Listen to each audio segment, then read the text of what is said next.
Buenas noches, República Dominicana. Bienvenidos todos a una nueva entrega de Toque Final. Esta es la mejor forma de concluir una semana lo mejor edificado posible para abrir de inmediato la nueva.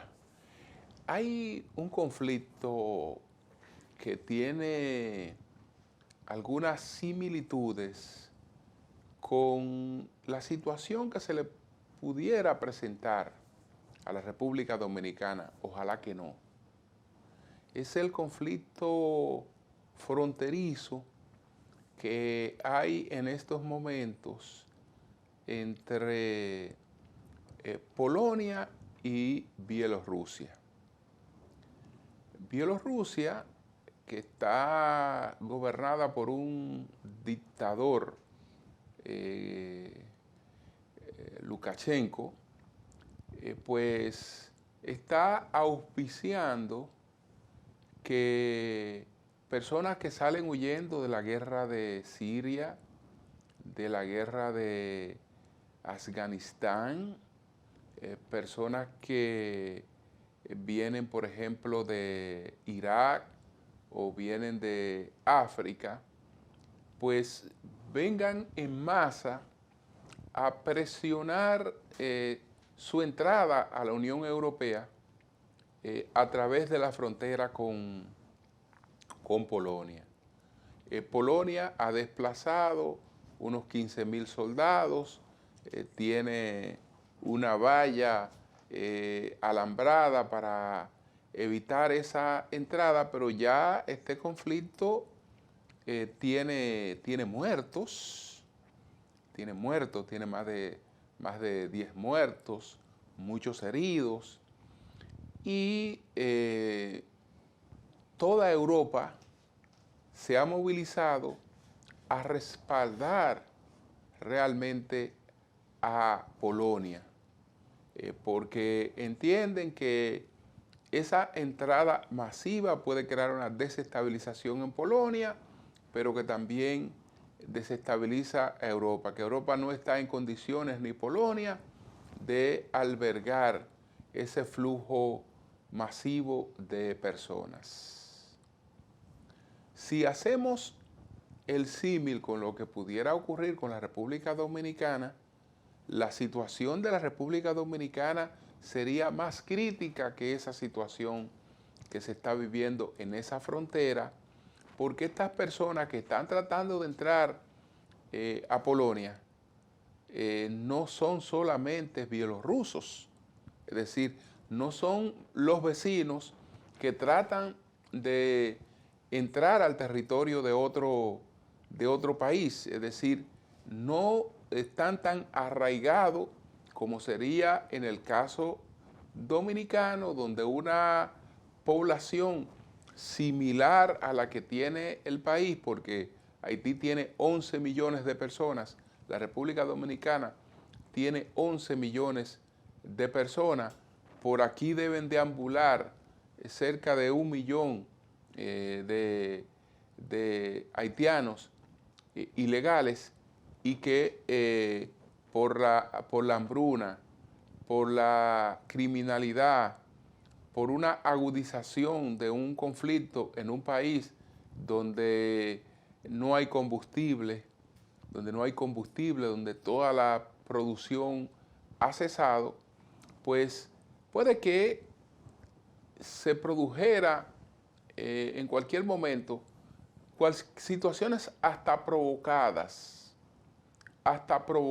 porque quienes han sembrado el caos en Haití pudieran también querer crear conflicto con la República Dominicana y provocar cualquier situación, y desde que allí se produzcan varios muertos, nadie sabe lo que pueda realmente ocurrir. Por eso, las medidas preventivas de vigilar la frontera, el gobierno anunció el despliegue de unos 11.000 soldados. Parece que eso solo ha sido el anuncio, según decía esta semana en una conversación con nosotros en El Sol de la Mañana la doctora Margarita Cedeño, que ha denunciado que eso no se ha cumplido, que no hay esa cantidad de soldados realmente vigilando nuestras fronteras. Ojalá, señores, que mantengamos la vigilancia, que mantengamos la unidad en torno a este tema. Yo he saludado la mesa de diálogo que ha convocado el presidente Abinader para darle seguimiento a esta temática, sobre todo después que la comunidad internacional ha dejado a Haití por su cuenta, conforme a lo que declaraba un funcionario estadounidense que tuvo de visita en Haití la semana pasada. Entonces, señores, pendiente a este conflicto, fíjense las similitudes, no son cosas iguales, pero las similitudes con el conflicto en otro lugar donde se intenta la entrada masiva de haitianos. Ya sabemos lo que pasó en Estados Unidos recientemente, en la frontera entre México y los Estados Unidos, donde Estados Unidos recibió a lastigazo a decenas de haitianos que querían penetrar a su territorio. Si algo así ocurriera en la República Dominicana, imagínense cuántas críticas nos estuviera haciendo el mundo y qué habría desatado un acontecimiento como ese. Vamos a hacer nuestra primera pausa comercial. Al regreso le estaremos presentando cuáles fueron los 10 temas más importantes de esta semana. Adelante.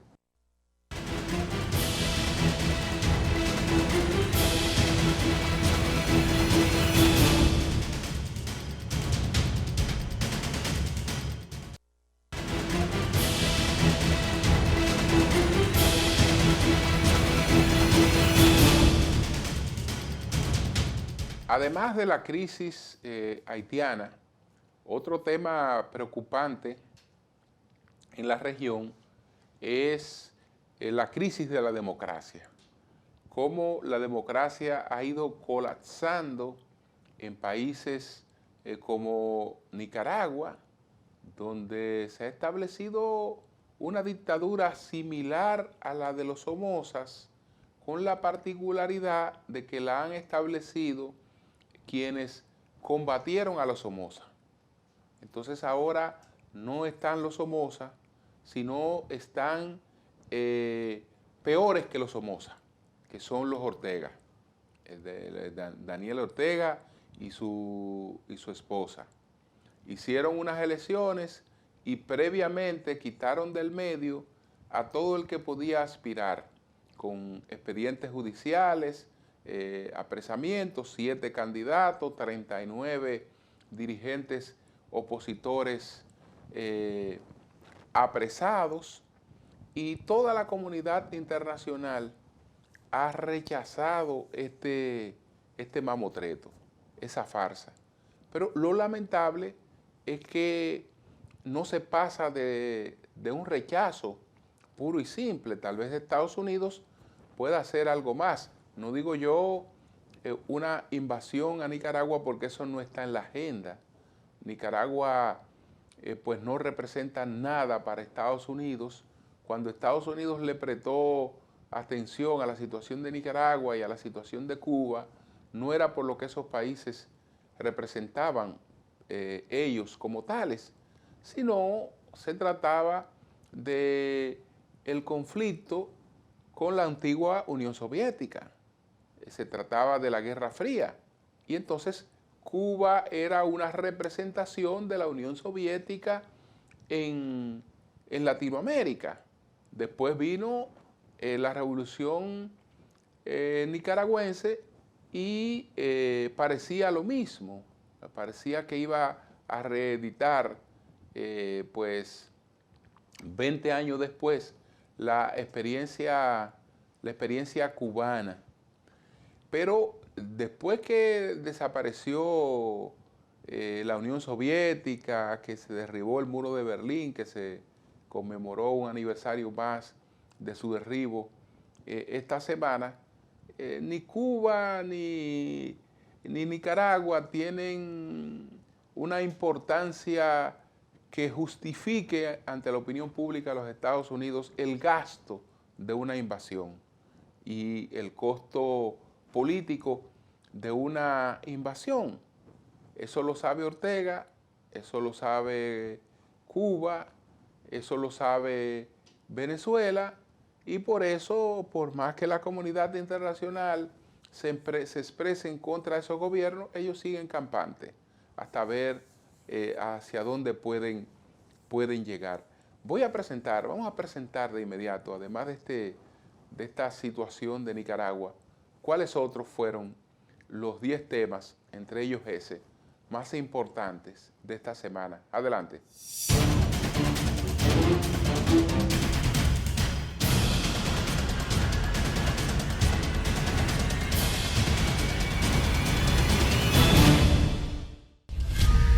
El recién alcalde electo de la ciudad de Nueva York, Eric Adams, quien tomará posesión el próximo 1 de enero, estuvo de visita en la República Dominicana, donde cumplió una apretada agenda. Adams expresó al presidente Luis Abinader su deseo de colaboración entre la ciudad que dirigirá y la República Dominicana. Durante un encuentro almuerzo en el Palacio Nacional, Adams manifestó que su determinación de colaborar con el país está motivada por lo que representan los dominicanos aquí y allá. De su lado, el mandatario dijo que Adams le ha expresado además su interés de aumentar la colaboración cultural en entrenamiento a los policías dominicanos, en las que calificó como excelentes academias de policías de la ciudad de Nueva York. Asimismo, el alcalde electo visitó el Senado de la República, donde compartió con el presidente del organismo Eduardo Estrella y Alfredo Pacheco, presidente de la Cámara de Diputados, donde en el marco de estrechar lazos culturales y comerciales, desafió a los dominicanos a no tener miedo de lanzarse a explorar en otras áreas geográficas. Adams también se reunió con empresarios de Santiago de los Caballeros, entre otros encuentros. La Dirección General de Contrataciones Públicas entregó el pasado lunes los resultados de su investigación sobre el acuerdo del Instituto Postal Dominicano Impostón y la compañía Mia Cargo Group, en el que recomendaron la destitución del director de la entidad, Adán Peguero. Peguero fue suspendido por medio de un decreto firmado por el presidente Luis Abinader, luego de las denuncias de presunta corrupción en el Impostón y un informe de la Dirección General de Compras y Contrataciones Públicas, así como de la Contraloría General de la República. En las indagatorias practicadas en cuanto a la violación de la Ley 340-06 y su reglamento de aplicación 543-12, se comprobó que el contrato, además de contener vicios de forma, toda vez que el mismo había sido elaborado y notariado en un país distinto al país en donde se encuentra el contratante y beneficiario principal del servicio, no fue debidamente apostillado, así como también vicios de fondo inobservados por la máxima autoridad del Impostón. En el referido reporte se dictaminó que el acuerdo con la empresa Mia Cargo Group es ilegal, sugiriendo que el mismo sea suspendido y se abra otro procedimiento de contratación de servicio. De igual modo, el informe ordena a la Contraloría General de la República a realizar una auditoría interna al Instituto Postal Dominicano desde el periodo comprendido entre el año 2008 a la fecha. El gobierno y representantes de 30 organizaciones políticas conformaron la mesa de seguimiento y consulta al conflicto social y político que padece Haití, con el objetivo de buscar solución y proteger la frontera del lado dominicano. La mesa, además del gobierno, estará conformada por 8 partidos, los 4 mayoritarios, el Revolucionario Moderno, el Partido de la Liberación Dominicana, Fuerza del Pueblo y el Reformista Social Cristiano. Además, la mesa estará constituida por 9 miembros, 4 partidos minoritarios, dirigida por un delegado del gobierno. En la reunión, el gobierno estuvo representado por José Ignacio Paliza, ministro administrativo de la Presidencia, quien expresó que las organizaciones se unirán para pedir la ayuda internacional para Haití. En tanto, el gobierno de Estados Unidos advirtió que la comunidad internacional no irá al rescate de Haití para solucionar la grave crisis de seguridad que vive el país caribeño, ocasionada por el auge de las bandas armadas. Así lo manifestó durante una visita a Puerto Príncipe el subsecretario de Estado de la Oficina de Asuntos Internacionales de Narcóticos y Aplicación de la Ley, Todd Robinson, quien precisó que la crisis interna es un problema que le compete resolver a los haitianos y sus instituciones. El Ministerio de Salud, el Colegio Médico Dominicano y las sociedades médicas especializadas dieron su consenso para que se vacune a niños de 5 a 11 años como medida preventiva contra la COVID-19. luego de sostener una reunión a puertas cerradas por más de 2 horas con los representantes de la Sociedad de Pediatría y otros especialistas de la salud. El ministro de Salud Pública, Daniel Rivera, aprobó la aplicación de la vacuna contra el coronavirus a los niños desde 5 a 11 años de edad. El doctor Eddie Perestein, asesor especial del Ministerio para la Respuesta del COVID-19, dio a conocer la información y especificó que la vacuna suministrada será la Sinovac, que se encuentra disponible en el país. Perestein resaltó que la decisión fue tomada luego de un consenso entre la Sociedad de Pediatría y una de las motivaciones fue la vulnerabilidad de los niños y la disponibilidad que hay de las vacunas en el país. También señaló el incremento de casos de coronavirus en los niños y evitar los posibles brotes de la enfermedad a futuro como parte de la necesidad de vacunar a los mismos. El presidente electo de la Asociación Dominicana de Profesores, ADP, Eduardo Hidalgo, asumirá la dirección del gremio el próximo 25 de noviembre y desde ya advierte a las autoridades del Ministerio de Educación que es una imprudencia y una provocación reiniciar el concurso de oposición docente sin la participación de representantes del gremio. La Comisión Nacional de Concurso del Ministerio de Educación de República Dominicana, MINER, anunció que desde el pasado lunes 8 de noviembre continuará la celebración del Concurso Nacional de Oposición Docente 2021 para ingreso a la carrera magisterial, orientado a cubrir las 19.000 plazas vacantes en el sistema educativo preuniversitario para el año escolar 2021-2022. En rueda de prensa, la comisión organizadora de la prueba informó que reiniciaron el proceso desde el viernes 12 de este mes con la participación de unos 77.000 maestros. Ligia Pérez, viceministra de Asuntos Técnicos y Pedagógicos, señaló que los docentes que reprobaron la primera etapa la vez pasada tendrán la posibilidad de participar nuevamente en la jornada evaluativa. La plataforma de servicio de transporte Uber ha enfrentado varias situaciones que la han puesto en aprietos. Para algunos usuarios ha sido una bendición, pero para los taxis tradicionales la apertura de esta nueva tecnología les ha robado una buena parte del negocio, especialmente en zonas turísticas.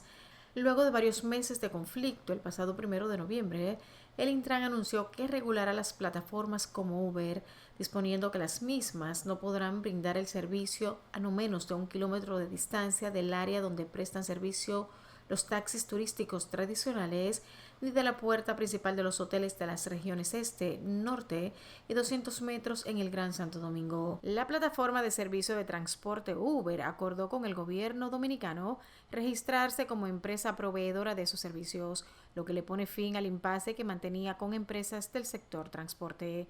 El anuncio se hizo tras concluir una reunión del Gabinete de Turismo con los principales ejecutivos de Uber en la región, donde también se acordó que Uber registrará una base de datos con sus afiliados en el Instituto Nacional de Tránsito y Transporte Terrestre, Intran. El pasado 25 de octubre, la Casa Blanca anunció que Estados Unidos adoptará una política global de viajes aéreos y levantará las restricciones impuestas durante la pandemia de COVID-19 para viajeros internacionales completamente vacunados a partir del 8 de noviembre. Todos los adultos que viajan a Estados Unidos deben estar completamente vacunados antes de abordar su vuelo. Al igual que antes, los viajeros aún deberán mostrar una prueba diagnóstica negativa de coronavirus tomada dentro de las 72 horas previas a su viaje. Los menores de 18 años no tienen que estar vacunados, pero sí deben someterse a una prueba diagnóstica de COVID-19. Los niños de 2 años o menos están exentos de los requisitos de pruebas. Solo las vacunas autorizadas por el ente regulador del medicamento de Estados Unidos o la Organización Mundial de la Salud, Pfizer, BioNTech, Moderna, Johnson & Johnson, AstraZeneca, Sinopharm y Sinovac. Este requisito excluye a cientos de millones de personas en lugares como India, Rusia, México o Argentina que han recibido la vacuna de otras marcas como la Sputnik V. El régimen de Daniel Ortega se ha topado con el repudio internacional a la jornada vivida el pasado domingo, en la que el exguerrillero se ha proclamado vencedor con un cuestionado 75% de los votos de unas elecciones tachadas de farsa. A Estados Unidos y Costa Rica se han unido España, los otros 26 integrantes de la Unión Europea y Chile, que han decidido desconocer los resultados por considerar que los comicios no contaron con garantías democráticas mínimas. España no reconoce las elecciones en Nicaragua porque son una burla a la democracia, al pueblo nicaragüense y a la comunidad internacional. El presidente de Estados Unidos, Joe Biden, denunció en un comunicado una elección de pantomima que no fue ni libre ni justa y ciertamente no democrática. El gobierno de Ortega amañó el resultado mucho antes del día de las elecciones al encarcelar a 39 figuras de la oposición, incluidos 7 aspirantes a candidatos presidenciales, y bloquear partidos políticos, dijo el texto difundido por la Casa Blanca, que amenazó con imponer nuevas sanciones al gobierno nicaragüense. En Europa, el alto representante de Asuntos Exteriores de la Unión Europea, Josep Borrell, anunció que los 27 Estados miembros analizan medidas especiales como respuesta a lo que ha catalogado como procesos sin legitimidad. De igual forma, el secretario general de la Organización de Estados Americanos, OEA, Luis Almagro, ha indicado que el organismo regional rechaza los resultados de las ilegítimas elecciones presidenciales de Nicaragua, en las que el presidente Daniel Ortega ha logrado la reelección. En tanto, el gobierno dominicano rechazó las elecciones presidenciales que se celebraron en Nicaragua e instó al gobernante a liberar a los presos políticos y a actuar conforme a la democracia. Para las autoridades dominicanas, esos comicios se trataron de un simulacro electoral, los cuales no aceptan en consonancia con uno de los ejes principales de la política exterior dominicana, que es defender y promover la democracia y los derechos humanos. La Cámara Baja de Chile aprobó la acusación constitucional para abrir un juicio político contra el presidente Sebastián Piñera.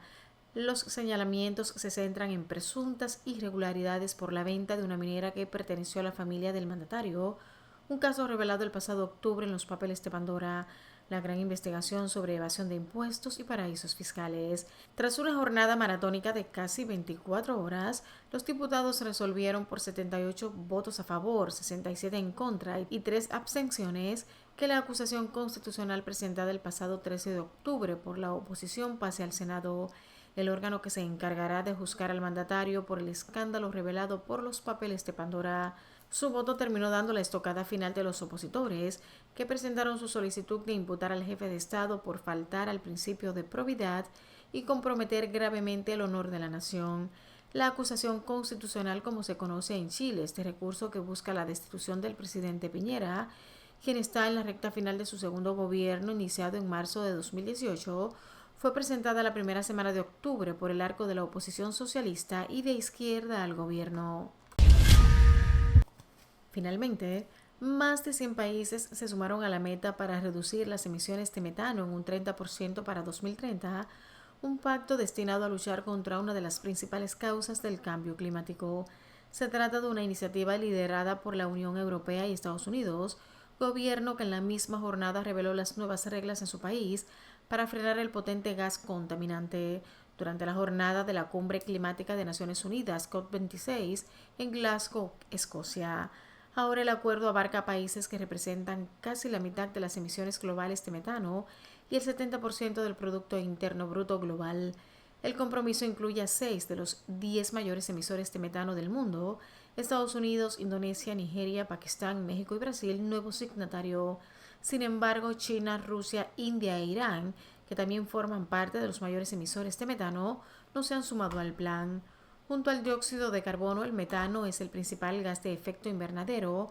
Puede calentar la atmósfera 80 veces más rápido que el dióxido de carbono durante los próximos 20 años después de su liberación a la atmósfera, pero también se degrada más rápidamente en la atmósfera que el CO2. Todos los nuevos compromisos de recortar emisiones de carbono tendrían un efecto mínimo en el calentamiento, que seguiría encaminado a más 2,7 grados Celsius, como mucho a más 2,1 grados Celsius, según la última estimación de la ONU en la COP26. En su informe anual de referencia, el Programa de las Naciones Unidas para el Medio Ambiente señalaba que, sumando todos los compromisos nacionales, el planeta se dirigía hacia un calentamiento catastrófico de más 2,7 grados Celsius o de más 2,2 grados Celsius si se agregan los objetivos de neutralidad anunciados por varios países. En su informe anual de referencia, el Programa de las Naciones Unidas para el Medio Ambiente señalaba que, sumando todos los compromisos nacionales, el planeta se dirigía hacia un calentamiento catastrófico de más 2,7 grados Celsius o de más 2,2 grados Celsius si se agregan los objetivos de neutralidad anunciados por varios países, y advirtió que los países deben reducir sus emisiones 7 veces más rápido para limitar el calentamiento a más 1,5 grados Celsius.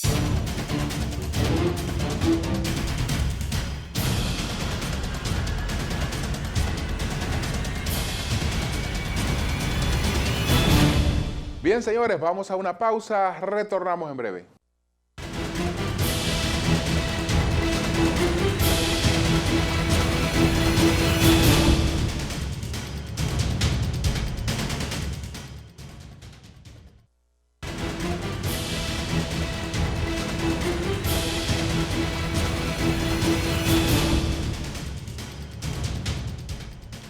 Bueno, esta semana el PETCA interrogó a Sammy Sosa como empresario que estuvo pues vinculado al negocio del AC30. Y entonces en el expediente este que se sigue contra Alexis Medina, pues se establece una relación de una empresa de Medina con la empresa de Sammy Sosa, que Sammy Sosa habría hecho negocios en sociedad con Alexis Medina. Yo creo que mucha gente pudo haber hecho negocios con Alexis Medina. Mucha gente pudo haber hecho negocios con Alexis Medina. Pero si Alexis Medina está involucrado en una investigación, eso no quiere decir que todo el que haya hecho negocio con él hay que llamarlo o vincularlo al expediente, porque y entonces todas las otras actividades que él desarrollaba también estarían conectadas, estarían vinculadas. Una personalidad como Sammy Sosa, que es un héroe deportivo, que fue una persona que elevó el orgullo de la dominicanidad, yo creo que aunque todos somos iguales ante la ley, aunque todos somos iguales ante la ley, pues, y todos podemos ser objeto de investigación. Pero en estos casos hay que poner el cuidado de no usar nombres como estos para hacer espectáculo, para exponerlo innecesariamente. Para exponerlo porque, ¿cuál es el problema?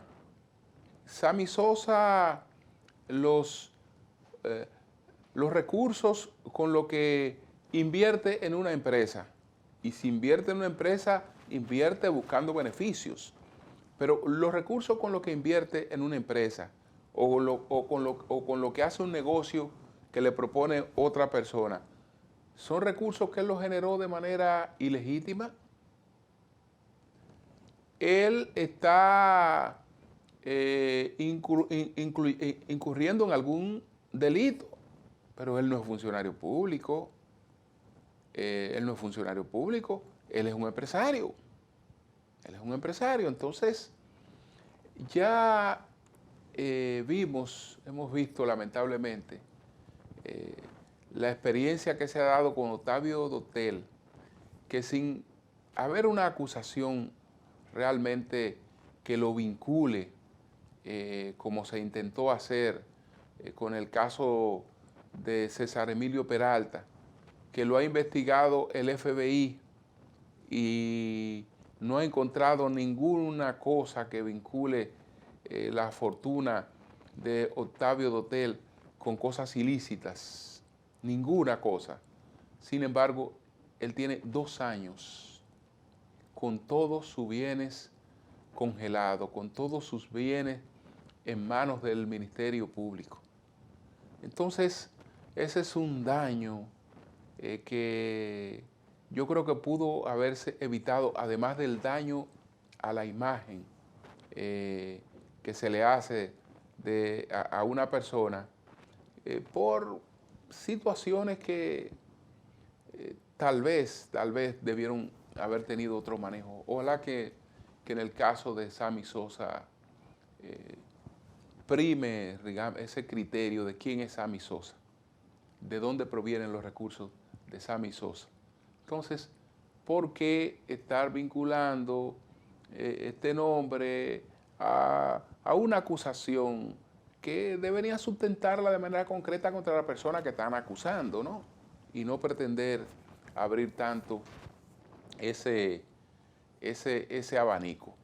Vamos a hacer una pausa, porque al regreso les quiero compartir pues la exposición formidable que hizo el distinguido periodista Oscar Aza, residente en Miami, pero un periodista de vastísima experiencia que ha estado como corresponsal de guerra, y le tocó en un panel defender a la República Dominicana, defender el derecho que tiene la República Dominicana a preservar su soberanía. Pero eso lo veremos más adelante.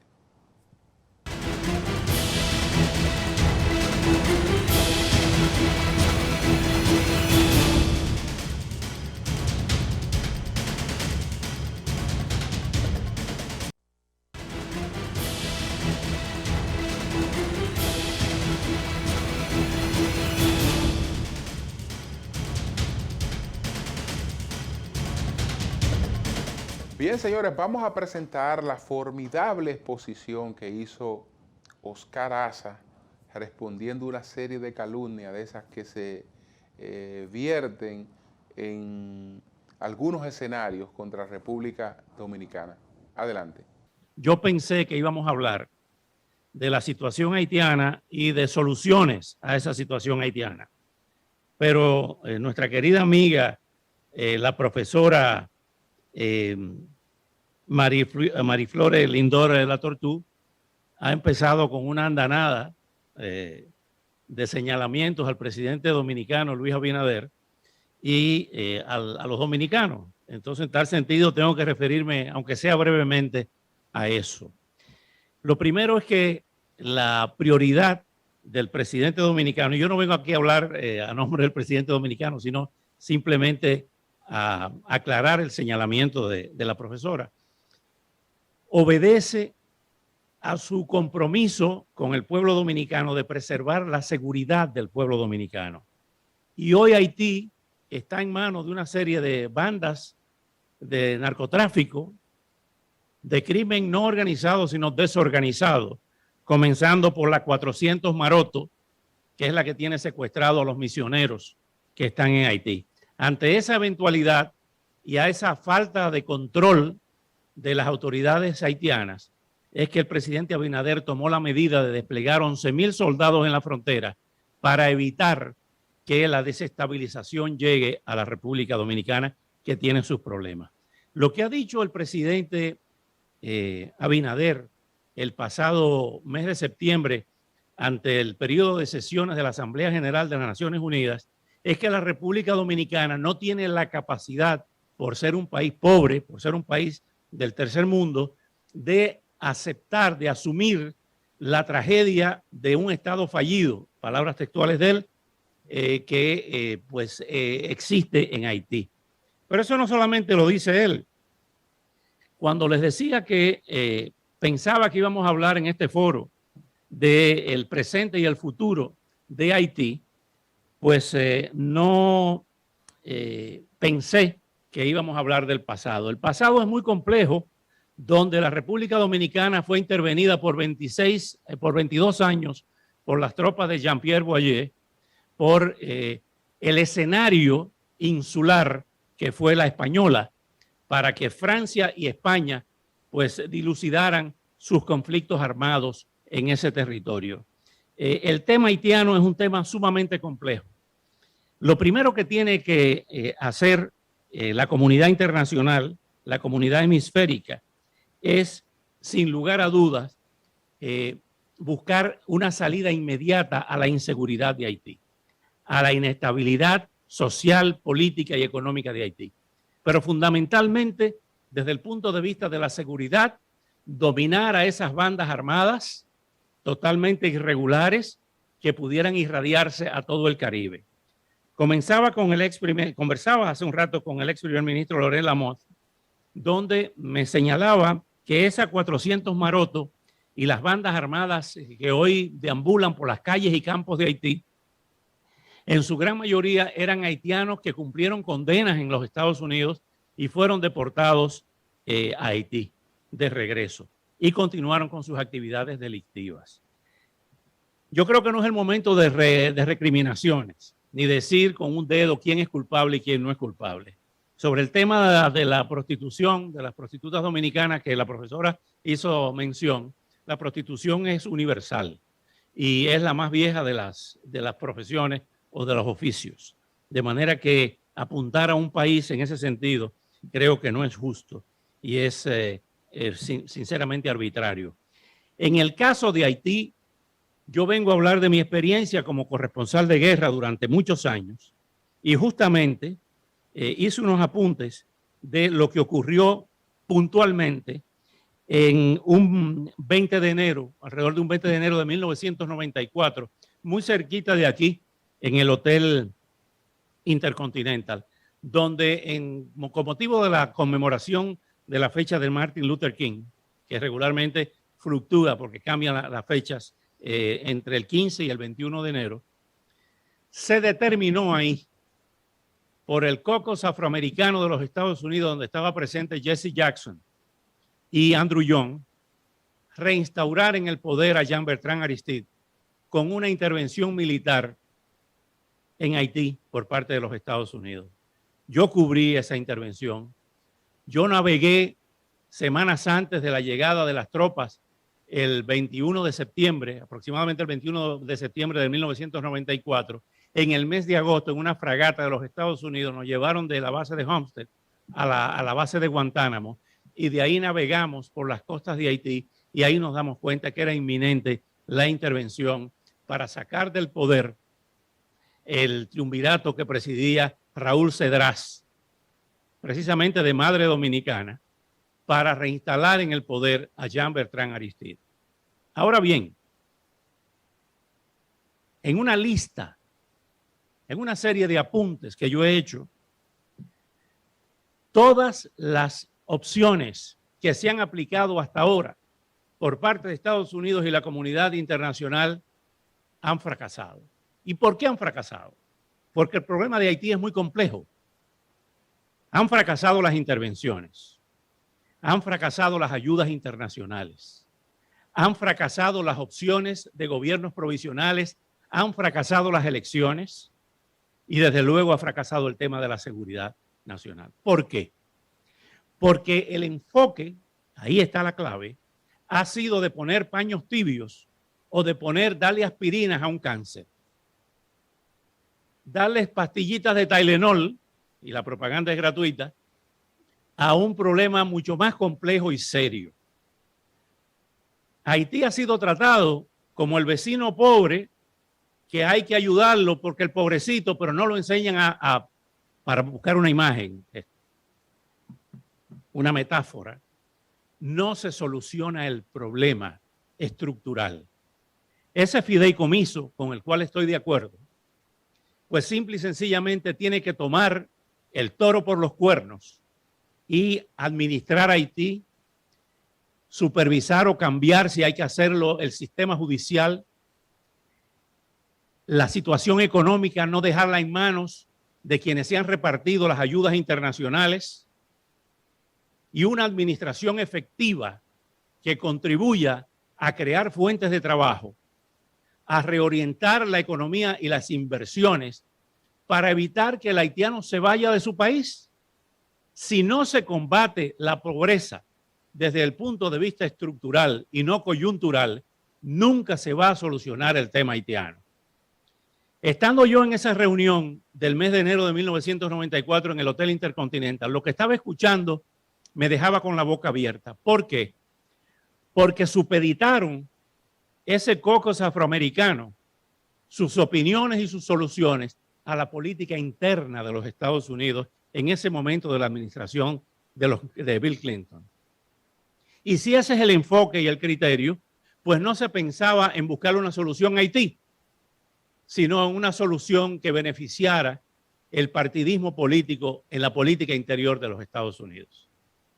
Un gran error que se criticó en ese momento, estando yo en el Hotel Montana con el hermano de uno de los panelistas, el gran amigo Franz Voltaire, y el arquitecto Leslie Voltaire, que está aquí en el panel. Y lo comentamos en ese momento. Él estaba colaborando con el primer ministro Robert Malval. Y yo le dije, ¿qué tú opinas de este error de eliminar el ejército haitiano? Y se quedó mirándome y me dijo, qué buena observación. Fue un error tratar de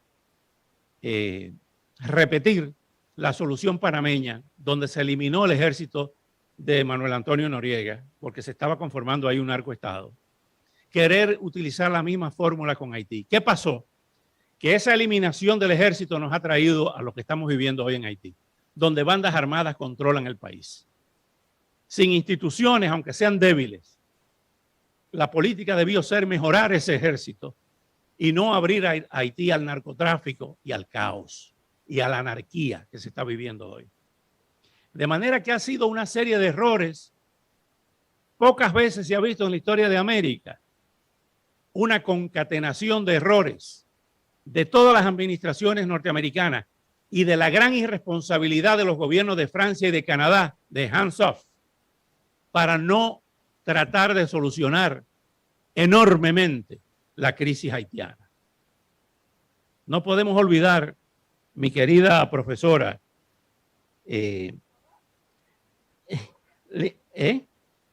Lindor Latortú, no podemos olvidar, profesora Latortú, que el origen de la pobreza haitiana, del pueblo haitiano, va mucho más allá del tema dominicano.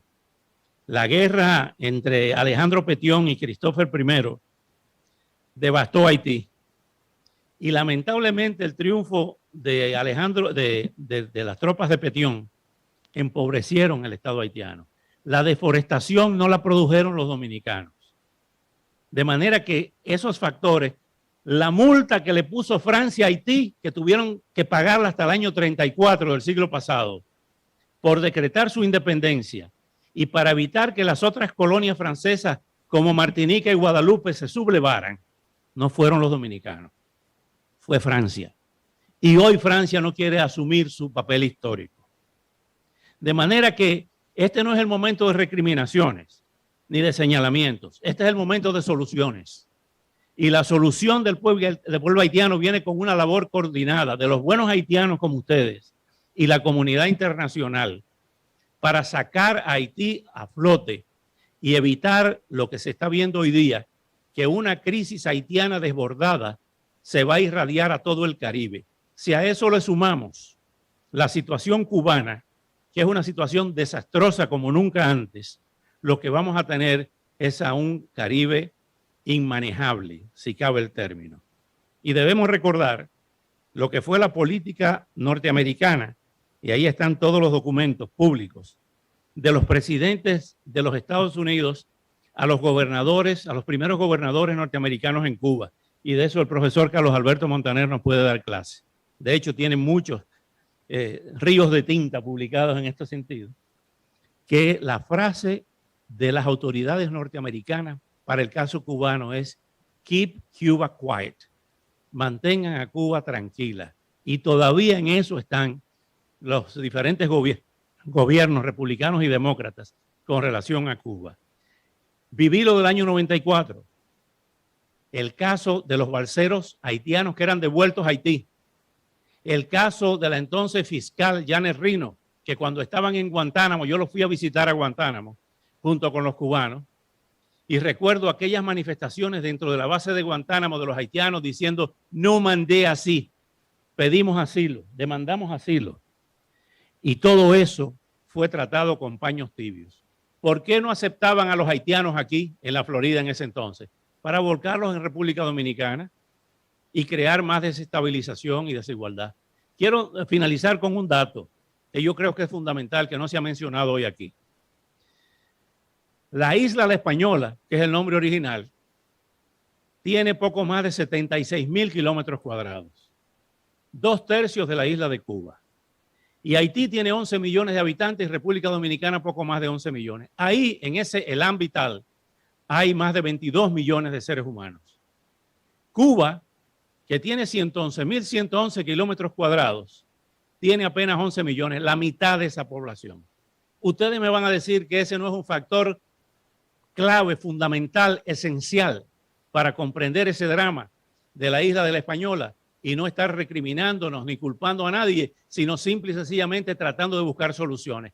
La comunidad internacional tiene un compromiso esencial, fundamental y determinante para sacar a Haití a flote. Primero, pacificando ese país, acabando, arrasando con esas bandas criminales, reconstruyendo un ejército efectivo donde haya colaboración y asesoría internacional de los organismos de inteligencia, detener el narcotráfico. Otro punto esencial es la creación de fuentes de trabajo, de proyectos estructurales con ayuda internacional, pero supervisada por esos donantes. Y creo que por ahí iremos hacia una luz al final del túnel. Nadie quiere que Haití desaparezca. Nadie quiere invadir Haití nuevamente para no buscar soluciones. La República Dominicana no va a invadir Haití.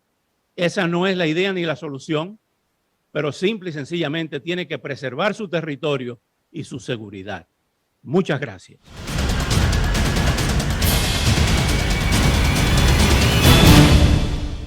Vamos a una pausa, retornamos en breve.